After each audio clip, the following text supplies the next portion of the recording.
Good morning to all. Welcome to your online class. In last session in science, we discuss in third chapter synthetic fiber and plastic. We explain plastic and the environment. So some point we explain today: plastic and environment. What is biodegradable and what is non-biodegradable materials? So a biodegradable material are the material which get decomposed through natural process by the action of bacteria, which called biodegradable, and a material which is not easily decomposed by natural process is termed non biodegradable.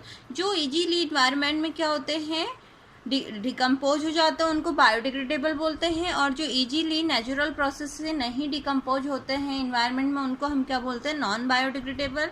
And plastic are non biodegradable because they are decompose in several years. Plastic क्या होता है, non biodegradable होता है because क्या होता है, ये इसे डिकम्पोज होने में बहुत साल लग जाते हैं.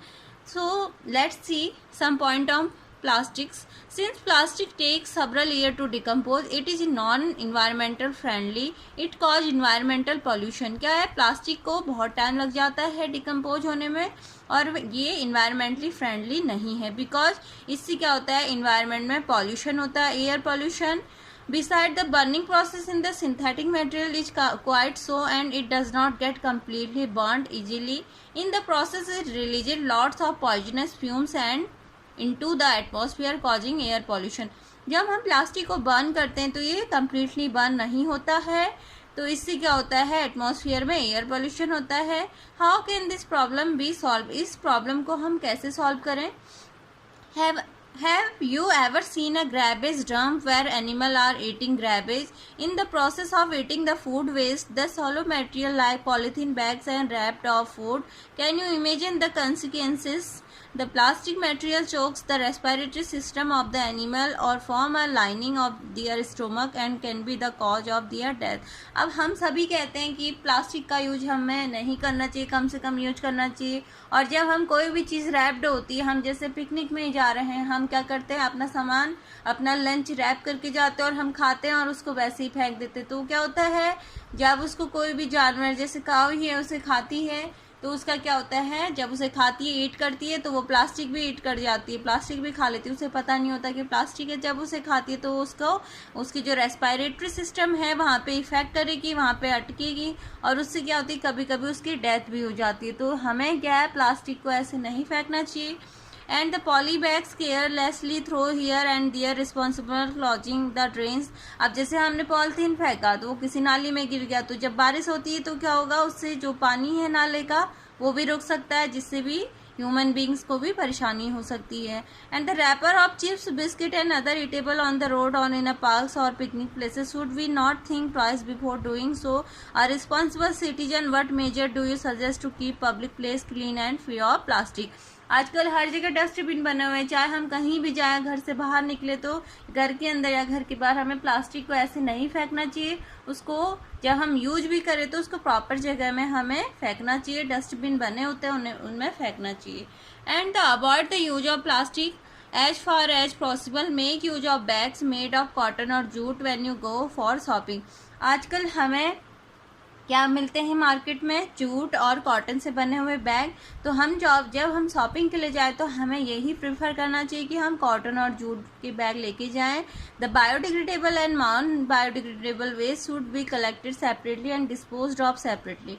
और जो बायोडिग्रेडेबल है और नॉन बायोडिग्रेडेबल हैं उनको क्या करना चाहिए, हमें सेपरेटली अलग अलग करके उनको रखना चाहिए और उसको क्या करना चाहिए, हमें बर्न करना चाहिए, डिस्पोज करना चाहिए. It is better to recycle plastic waste. और हमें जो प्लास्टिक वेस्ट है उसको रिसाइकलिंग, जो थर्मोप्लास्टिक है वो रिसाइकल हो जाते हैं, उनका रिसाइकल करके यूज करना चाहिए.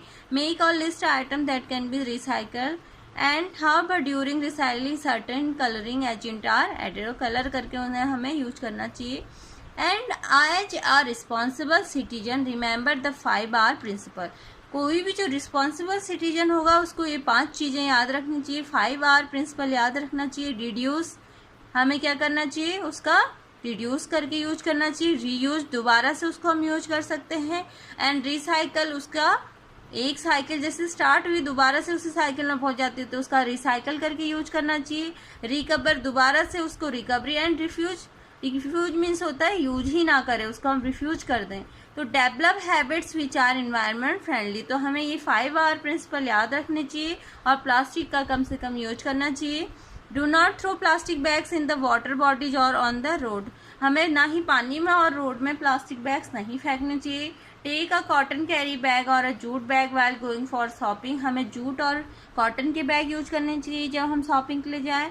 And try to minimise the use of plastic material, और हमें कम से कम प्लास्टिक से बनी हुई चीज़ों का यूज करना चाहिए। लंच बॉक्स में भी हमें स्टील के लंच बॉक्स को प्रेफरेंस देनी चाहिए।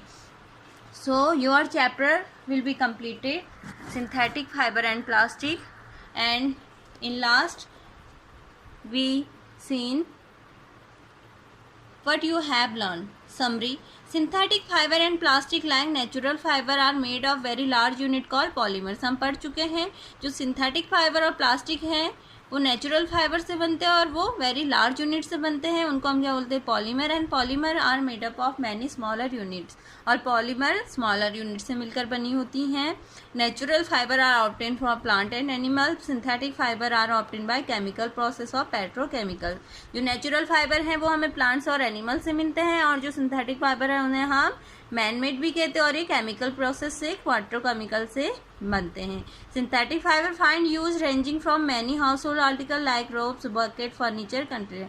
जो सिंथेटिक फाइबर है उसका हम बहुत जगह यूज करते हैं, जैसे रोप बनाने में, हाउस होल्ड जो मटेरियल्स है, bucket, furniture, containers etcetera. And depending upon the type of chemical use for manufacturing synthetic fibre they are called rayon, nylon, polyester. और जो सिंथेटिक फाइबर है उनके एग्जाम्पल्स है rayon, nylon, polyester and acrylic. And the next point, the different type of fiber differ from one another and their strength, absorbing capacity, nature of burning and cost, durability. तो different type के जो fibre हैं उनका क्या है, अलग अलग जो फीचर्स है वो हैं।